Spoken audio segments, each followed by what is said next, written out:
everyone, and welcome to episode number 6 of the Band Director Blueprint podcast.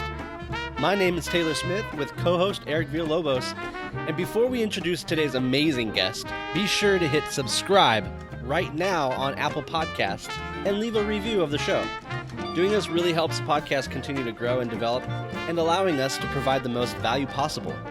And if you're enjoying this at any time, and I know I was enjoying it the whole time, share it with someone you think who needs to hear it. You can share the link banddirectorblueprint.com, or you can just copy and paste the link from Apple Podcasts, Spotify, or wherever you are listening to this, and share it with a friend during this episode. All right, today's guest is a highly sought-after Los Angeles studio musician, producer, writer, guest performer, and educator. He has performed literally around the world and recorded with notable groups such as the Brian Setzer Orchestra, Gordon Goodwin's Big Fat Band, and Michael Bublé. He's an advocate for music education, a product of Southern California School Band and Orchestra Association, and volunteers his time and talents. He's a father of 4 and the founder of the brand new service, the Practice app. And without further ado, Willie Murillo. We're super honored to have you here today, and it's going to be an incredible episode. We're going to have a lot of things to talk about, philosophy from the professional musician standpoint, and as an educator as well. So, to dive right in, I want the audience to kind of get a little bit to know you. So what's your elevator pitch on your youth?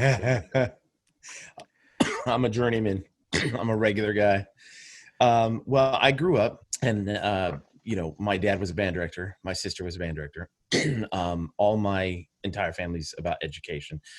So it was interesting as I was going through high school, every Sunday after church or every Tuesday night at dinner or every whatever, my sister, both my sisters, both their husbands, my dad, my aunts, my uncles, everybody's in education.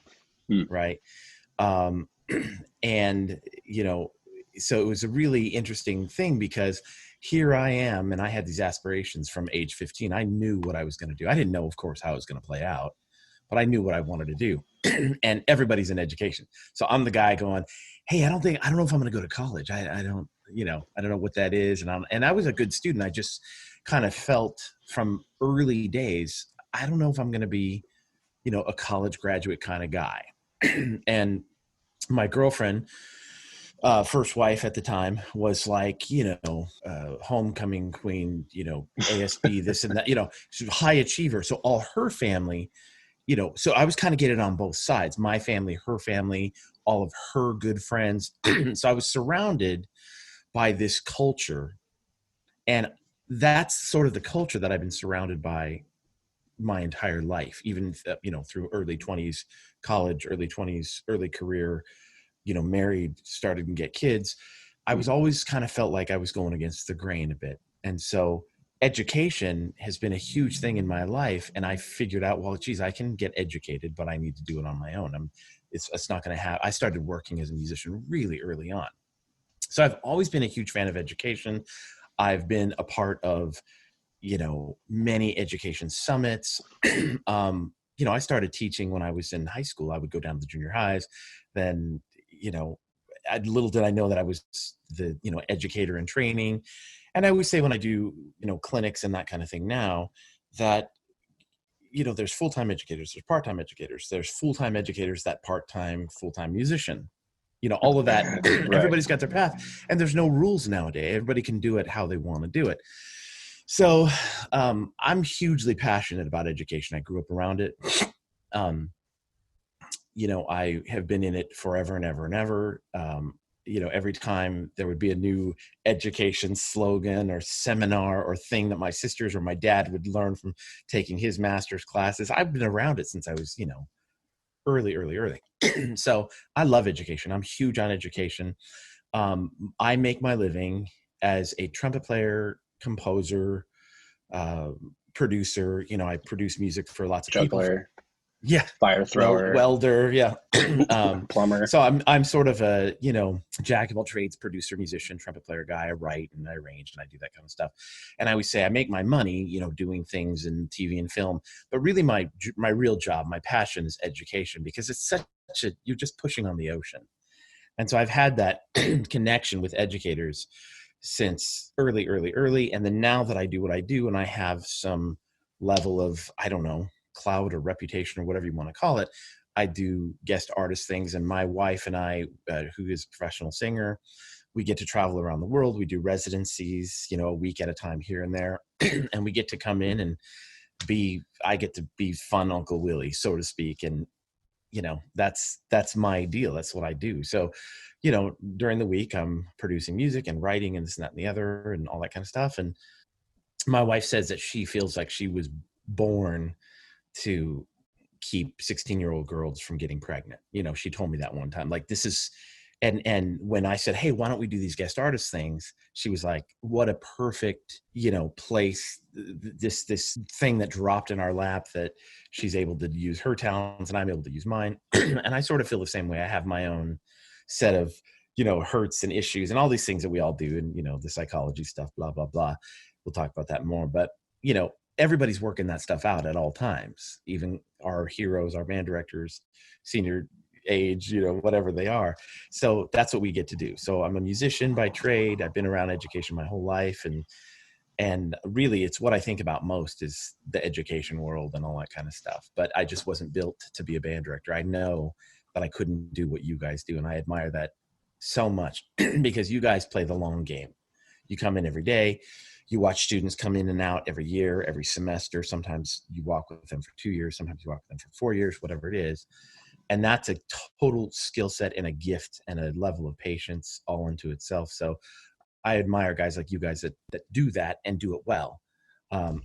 Proof is that you're doing this podcast saying, hey, we're both new guys, but let's just have a conversation. You're not claiming to be exactly a world's authority on anything. I love that about you guys. I love that about guys like Justin you had on. He's one of my heroes, education heroes and personal friend heroes and all that kind of stuff. So anyway, so that's me. That's what I do. And then I have 4 kids.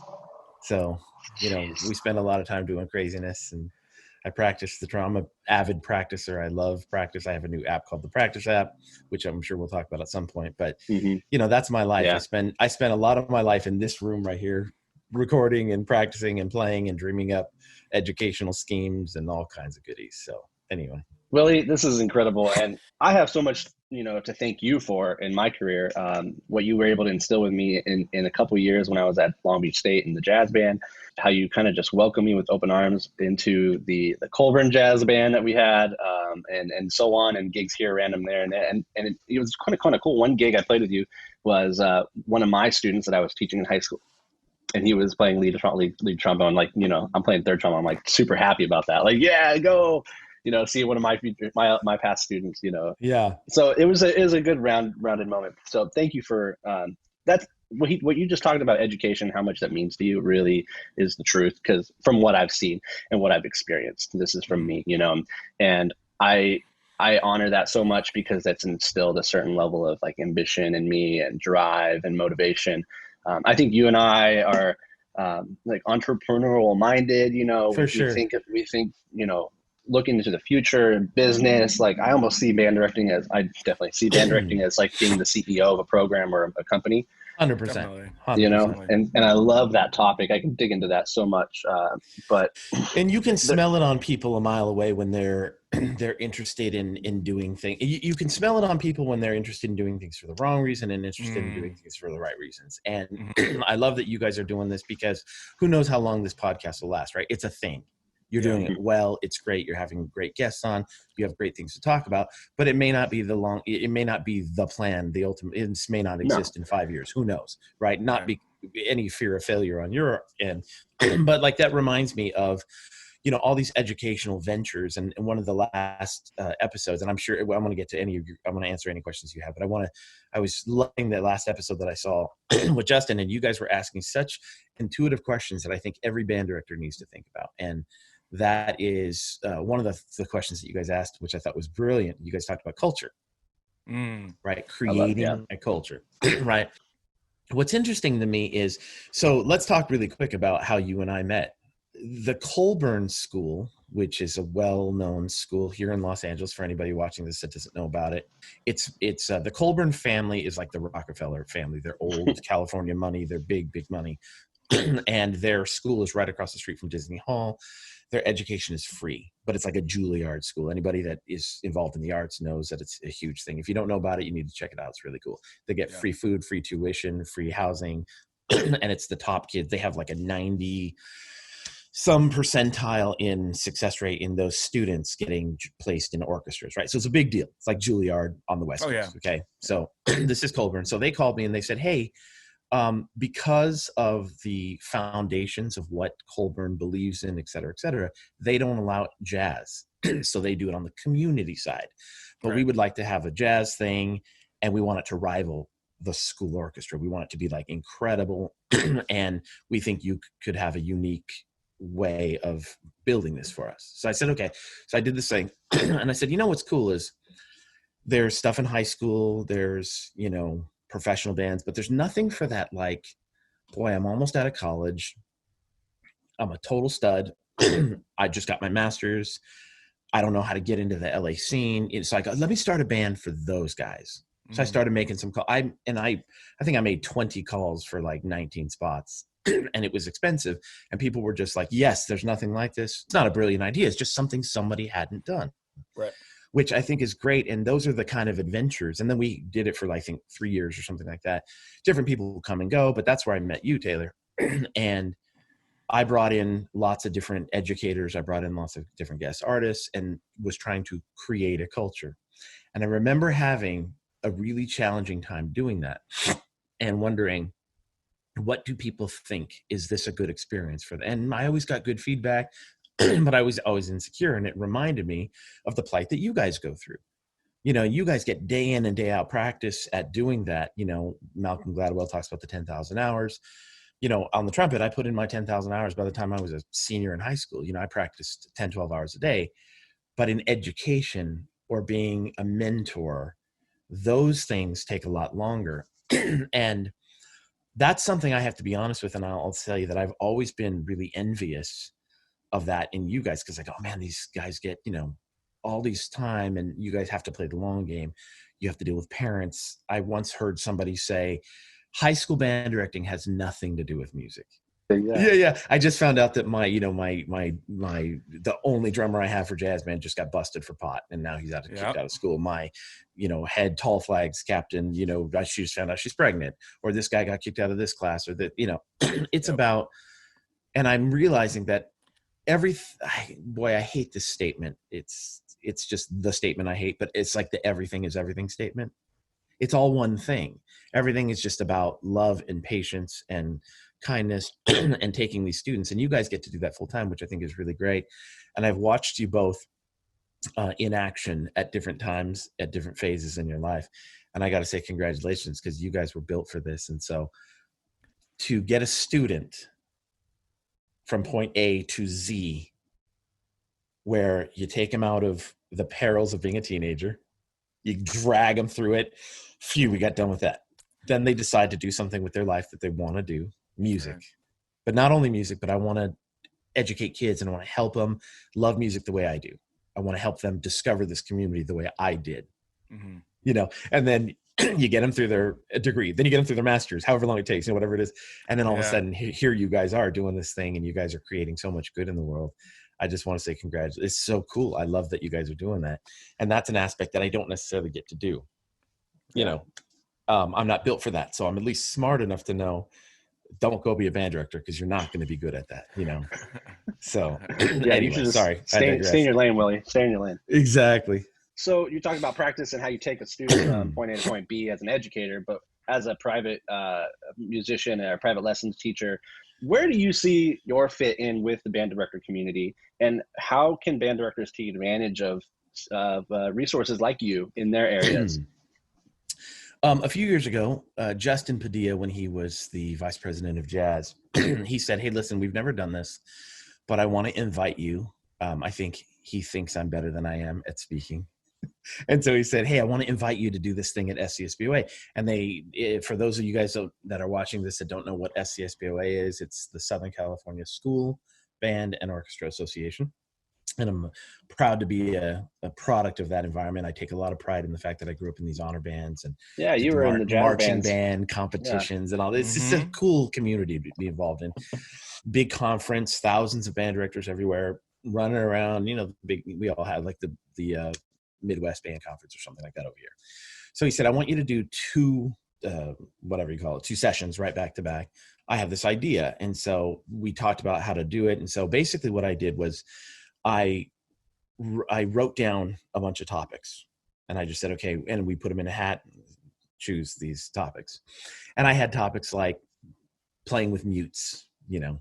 Somebody go, hey, you're a trumpet player. Can you how do my kids play with mutes? And oh, okay. It's, you know, it takes 30 seconds to talk about it. And then, you know, I would pull out another topic. And one of my topics was, the title of the subject was rhythm sections either need to go camping together or rob a liquor store together.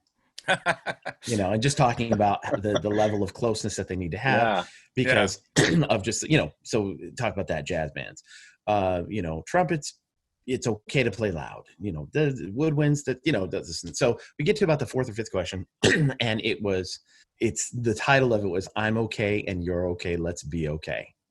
And the topic was guest artists. And so I like to talk about this and I like to plug this topic. So let's digress a second and let's take the 50,000 foot view. Okay. So you've got Matilda Wallflower from Muskegon who took over this amazing program, let's say, from a guy who's been there 38 years and the whole community loved him. And she's in there and she's a clarinet player from Muskegon University or something, doesn't know anything about jazz. Nothing wrong with that. Some people didn't grow up in a jazz band. That's okay. Right. I know nothing about soccer. I grew up playing baseball. This, whatever. It's okay. Okay. So you don't know anything about, all these band directors are afraid to ask for help. Right. So coming from where I do, which is being like this hotshot, you know, high school idiot, you know, loudmouth kind of trumpet player, and then growing up and having a consciousness that none of that really means anything, pretty quickly I got that. You kind of start discovering that there is a weird prejudice and there's a weird bias that goes both ways. And it's something I like to talk about because it's having guest artists is something that is unbelievably helpful if you have the right person. Right. He or she can bring you amazing insight. And if anything else, it's just like having a babysitter that it's the fun uncle so-and-so or the fun auntie so-and-so that comes in to, you go, oh, that's great. And all of a sudden you realize that students do a little bit better after recess, after they've been playing, or students do a little bit better after a guest artist comes in, or they're a little bit more on cloud 9 after they won a thing on Saturday night at, you know, Tournament of Champions. And so we get this weird vibe, guest artists. And I've talked about this a lot with like Wayne or Andy or any of the, I've played in a band for those of you guys that don't know me, and most of you probably don't. It's called the Big Fat Band, and Gordon Goodwin, who's an amazing educator, composer guy. I've played in that band for 13 years. And then I left my position a year ago, just nothing weird, just time to go. And I've talked to a lot of, because we all do a lot of that stuff. So you get with band directors and all of a sudden they do one of several things. You've got sort of 3 band directors. You got the one guy who's like a Justin Padilla kind of guy who just goes, yeah, go do your thing. This is awesome. And they're taking notes and they're excited. Yeah. And then you've got person number 2, who you can't say 3 words. And then they're back there telling you, isn't that what I told you yesterday? Isn't that what I've always said? And then they spend more time shaming the students, right? So that's band director number 2. And band director number 3 is the one that goes, great, I'm so glad that there's somebody here. I'm out of here. I'm gonna go get my nails done. Right. Oh, wow. And so you've got kind of those basic 3 breakdowns of personalities. And then the guest artists, you've got several different types of guest artists. You've got, which I like to think that I am, a guy that comes in and understands what education is, because I've been around it my whole life. You understand that most of what you're saying, any decent band director has already said. You're just saying it in a different way. They're going to accept it in a different way. There's a humility that you have to have. You come in, you love on the kids, you do a deep dive when it's time into some kind of philosophies, whatever. But mostly you're going to be a cheerleader. You're going to want them to have a great time. Then you've got other guest artists There's a very famous trumpet player that grew up in here. I walked into one of his clinics with junior hires one time, and he was talking about molecules in motion. And I think I heard all the kids snoring, So you got that guest artist. And then you get guys that just want to exercise their stuff. They come in, and they're kind of clueless. They might be exciting. They might be fun. So anyway, the I'm okay, you're okay topic was this topic that says, hey, we have to have some level of reciprocity and respect. And so to go back 4 minutes and answer your question, where do I feel like I fit in? Guest artists are needed. Guest artists are valuable. Mm-hmm. Band directors are needed. Band directors are valuable. If one can't see the other's value and acknowledge their, significance to students and the role that they play, you can't be everything to everyone. My kids, I'm glad to say, love me. I'm not, a professional quarterback. So if my son, runs into a professional quarterback, he's going to be his hero for that 18 minutes. And that's what that's going to be. So I think where I fit in, and the thing that I love to do is I love to I always take that as an opportunity to bridge the gap between band directors and guests that come in. I feel like I probably have maybe a bit more of a finger on the pulse of what band directors go through that other guest artists maybe don't acknowledge. And then I like to help students rekindle their love and faith for the band director. I always think that is a big part of what your job is. Your job is a bit of a mender. You don't know what happened the week, the day, the hour, the minute before you walked in. I've walked into somebody's band room that, Eric and I both know. And it's like, that moment where you walk in, and it happens at times in our house where my wife will walk in and the kids are all sitting there and they're like, and she's like, uh-oh, what happened here? Somebody just broke something, or so, and you could tell like somebody just got, that was that band director's, every time I walked in, and it was like, there was a scolding or a warning, before I came in, and you better listen, and you better, rather than, oh my gosh, I'm so excited. And that's culture building. And that to me is one of the most valuable conversations that I've seen on your stuff, that you talk about culture building. And your culture, and again, I'm going to use Justin Padilla as an example. His way, so I came in respectfully, I did a whole week, and respectfully I said, okay, what do you need from me? Because I can do anything. I can go left, right, or center, whatever you want.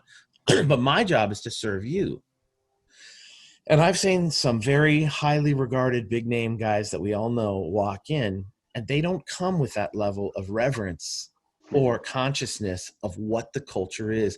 Your job is there. You're there for 8 hours, 6 hours, 1 hour, 2. It's a guest artist, whatever it is, even if it's a 1 hour. You're there to reinforce the culture of what the band director either has created or hopes to create.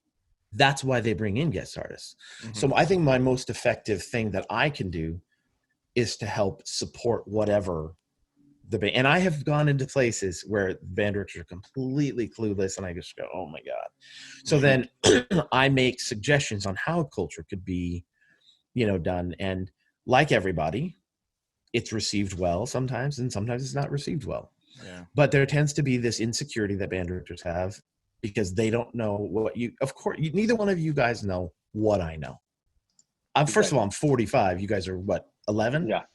How old are you guys? You guys are babies. Far from you, man. I know. Far from you. You guys are babies, and you guys are awesome at you guys are way better at your job than I was at my job when I was your age. That's just what's happening in the culture. Mm-hmm. So you guys are but you don't know what I know because you're not a full-time. You don't spend 12 hours a day producing. Right. I don't know what you know. I cannot know what you know. I cannot possess the level of patience and consciousness for what a teenager is going through on that massive level with 200 kids. There's no way I could possibly be as good at that as you guys are. You guys get practice at it every single day. It's a beautiful thing. So to acknowledge that we don't know those things, nobody's expecting you to pick up your trombone or your tuba and sound like somebody from the LA Phil. Right.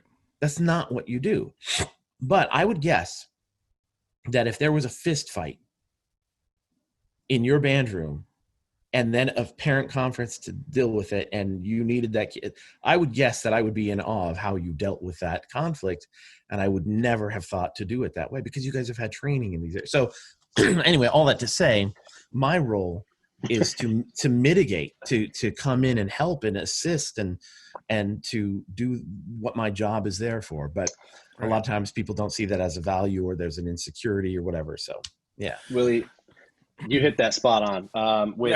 And I want to thank you for mentioning that and even bringing up the fact that, when a guest clinician does come in, this is also, kind of a lesson, hopefully, for those guest clinicians that come in and maybe don't know how to approach that situation, because there is, I guess, there's a natural divide between teachers who can really play their instrument well. They're a performer first and then a teacher second, or vice versa, right? And I'm a teacher first and a performer second. And there's always different philosophies on, well, you can't teach unless you know how to play your instrument, or whatever it is. Right. So having those differences as a guest clinician, and your main goal is to help assist the director, that's like gold right there. Mm-hmm. Being able to come in and walk in the door and say, what do you need from me? Because you are the asset right there, where it'll encourage the students from the director's point of view to go. And I hate to point it out in this boldly of a way, but you're also getting paid to do that. Sure. That's the job. But that's, from a band director's point of view, it's not about the money that I'm paying you. I need something in return. It's like I'm paying you for your time, but I know that I'm getting that level of inclusion and inspiration and encouragement that's going to help my lessons get to the kids to the next level. You're an additional resource. You're, like, sad to say this, but you're like supplemental into what's happening, Of course. And I think the other thing, let me just piggyback on something that you said. You said, I'm a teacher, educator first, and a performer second. And it's so interesting. I won't tell you if I'm to the right or left, politically, which doesn't matter, but I'm going to point something out about what I see in the news all the time. There's such a double standard on the left, and I've been right, I've been left, I've been all these different things, but it's so interesting because it's sort of like the double standard that I see with professional clinicians that come in. There's a chip on our shoulder as a community, not me. I will gladly admit to that. Doesn't make me a saint. I'm just saying I don't have this particular bent. Okay. So guys like us, we walk in, and there tends to be a like, well, I'm good. I've practiced my bazillion hours and I've been killing myself doing this, and I'm a total bad A. I can play these tunes and I can play these high notes or do this thing or whatever. But they don't acknowledge that they can't really teach, most of them, that they do not have the chops.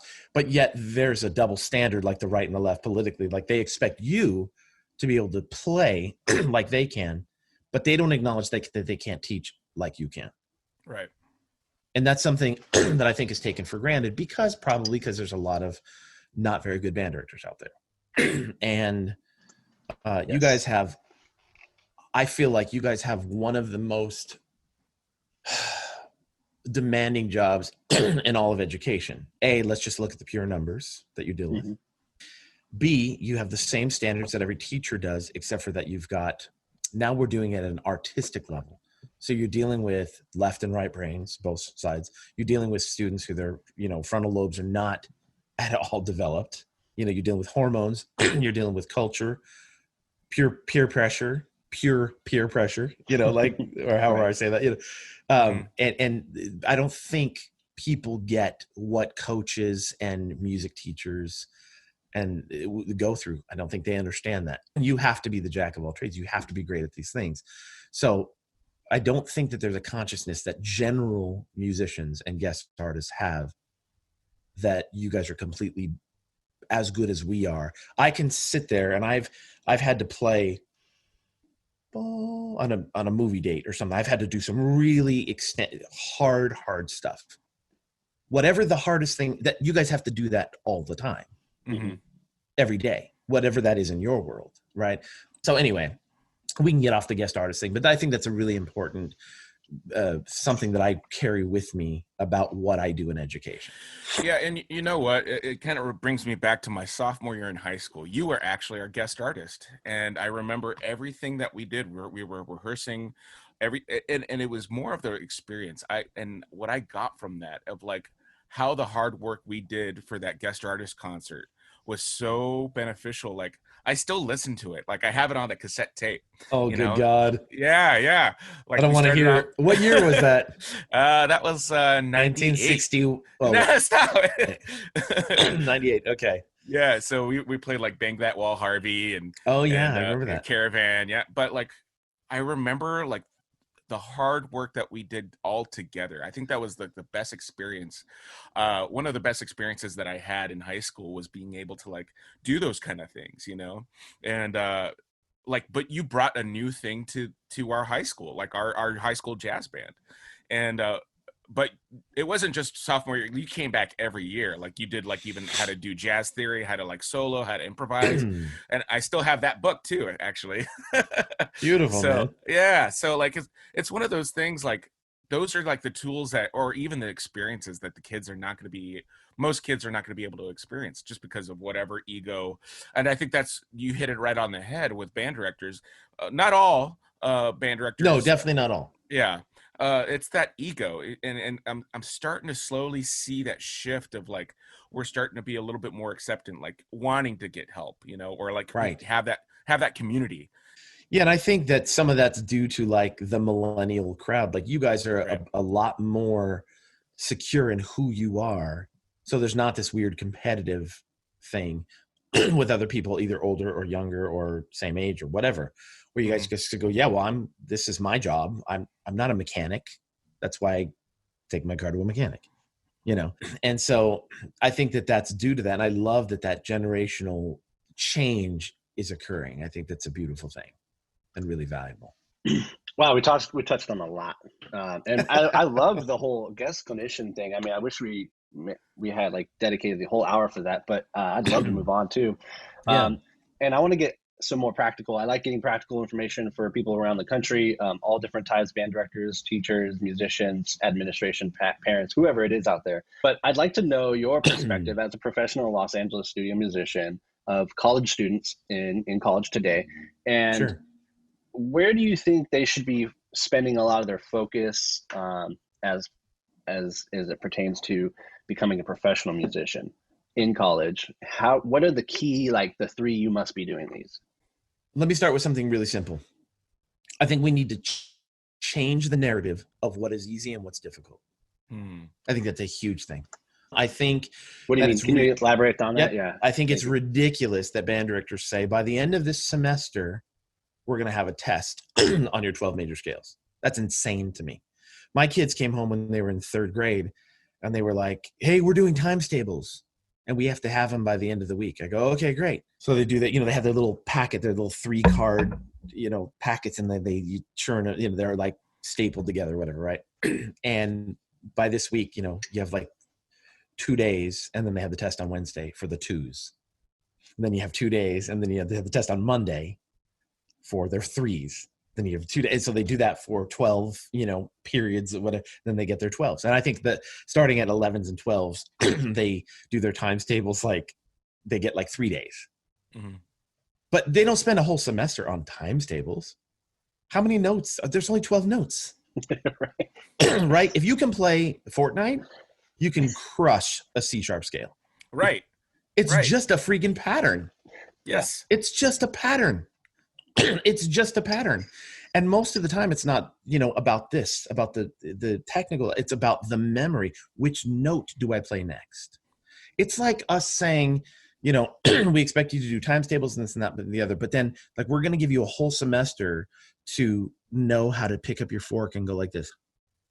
Yeah. Right. Like, come on. So I think we need to change the narrative on what's difficult and what's easy. And maybe not calling things difficult and maybe not calling things easy.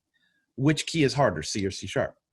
Neither one. They're the same. They're both the same. They're the same. What is harder is that we've done the key of C or that we've done the key of F or whatever and haven't done, and that's okay. That's just what it is. Obviously we need, so I think changing the narrative of what's difficult and what's not. And so that's one thing. We got to change that narrative. We have to talk about things differently. The second thing, I think that is a big thing, is expectations. I'm not sure how the two of you grew up, but I'm Hispanic, and I grew up in a family that had very high expectations. But what was interesting to me is I didn't realize that until my second marriage. So I go through a marriage, you know, and all the things that happen when you're married. I never ever thought in a million years that I would get divorced. You start discovering who you are, who you want to be, who you're not, who you're ashamed to be, all these things. You start pulling them apart. And so it wasn't until my second marriage where my counselors and all these people were like, you grew up in a very high achieving, and I never considered myself a high achiever. Even when I was 30 years old and killing it in the music, like coming up, I was like, I'm a regular guy. Mm. So that can be destructive and bad. But I think that if we can channel the good things of high expectations, I think that that's so important. I was watching, there's a lady named Rita Pearson on a TED Talk. I don't know if you guys have seen it. It's a TED Talk. It's 5 minutes. Will be the best 5 minutes of your week. And she says, everyone needs a hero. Right. Yeah. She has this great story about that she would get stuck with all the gnarled kids and she would walk in and she would say, you are worthy, you're worth it, you're this, and we are going to show the rest of the school how to behave. We are going to be the example. You walk in, and I've had plenty of people in my life. I've watched plenty of things that say you can't do anything until you speak it into existence first. Yes. So I think band directors speaking things into existence with a high expectation and saying, this year we're going to play this, boom, and you put it on the stand and you don't go, oh my gosh, tempo. Okay, first of all, tempo di lerno, get rid of that's bull. Yeah. You don't need to ever do tempo di lerno. And there's a whole thing that I studied about your vestibular senses and how it works with the tempo di lerno thing. Are you talking about phrasing the concept of working things slowly like that, or correct. The concept? Okay. Yes. And so this idea of expectation, you put something in front of them. And my experience has been that when the first time a band site reads something, like a decent band site reads something, it's going to be about 75% of what it's going to be. So when I talk about expectations, I'm talking about high and low expectations, right? You can't read something at 75% and then spend 3 months on it, expect that it's going to get 200% better. It's not. Right. But we also need to be having a thing where we can put stuff in front of kids and go, hey, by the way, we have this luncheon in 2 days for the principal, blah, blah, blah, and we're going to play these extra tunes, right? And so number one, I think, is changing a narrative on what's hard and what's easy. And then to assist that, I think we need to create a different culture of always expecting high expectation. We don't walk and expect we're going to be perfect today. No. It's the simple fact of approaching your ensemble or your group of kids or your lesson student, whatever it is, and saying you are going to be incredible. Like when you perform this, it will be great. Like right. Yes, there's also an interesting thing. So in the Fat Band, we were in about 5 years ago. We were in France, and Dan Fernero. If you guys don't know Dan Fernero, he's one of the best trumpet players on the planet. He's a beautiful guy, and I think he's the one that started this thing. And we used to have this like little motto we would say. And he would look at us and he would go, can we do this? And I'm totally misquoting it because I'm totally forgetting I haven't been in the band in a year. And we would go, because it's the hardest book I've ever played, Yeah. And we would all look at each other and go, can we do this? And then he'd go, we can only do what we can do, but we're going to be great, or something like that. Yeah. And so I think students can tell the difference when you're BSing and you're trying to talk them into something and when you really believe it. Right. Yeah. So one is creating a different narrative. Two is in supporting creating a different narrative, we have to actually believe and have a different mindset of what is a realistic high expectation, but always expecting high things, never expecting low things, and never acknowledging that that's where we live when something stumbles and falls. So I think those are the top two things, because everything else falls under that. Right. Everything falls under that. Third, I'd say that, and this is a little bit of a controversial one. This is where any band director who has a full-time job watching this right now will probably on some level roll their eyes, and they'll take this with a grain of salt. Third, I think we need to stop thinking of ourselves as educators and more as professionals. Because I think there's this thing about educators where we get this thing, well, there's always a reason, there's always an excuse. But when you're a professional, there's never an excuse. You have to have those 1,000 t-shirts made because they're coming to pick up the order. It's got to get done. And I think as educators, there's a lot of excuses that go on instead of saying no, just like in every other job. Now, in every job, there's things you can't control. Right. But I think by hook or crook, I totally hear you. You understand what I'm saying? Yes. And so we need to stop making excuses and say, no, this is our product. Mm-hmm.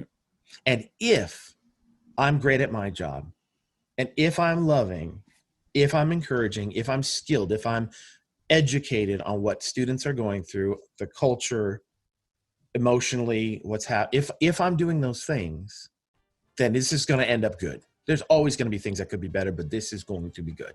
Right. Whether it's the experience, that's going to be the music, the concert, the guest artist, I think it's the commitment to the mission. Great way to put it.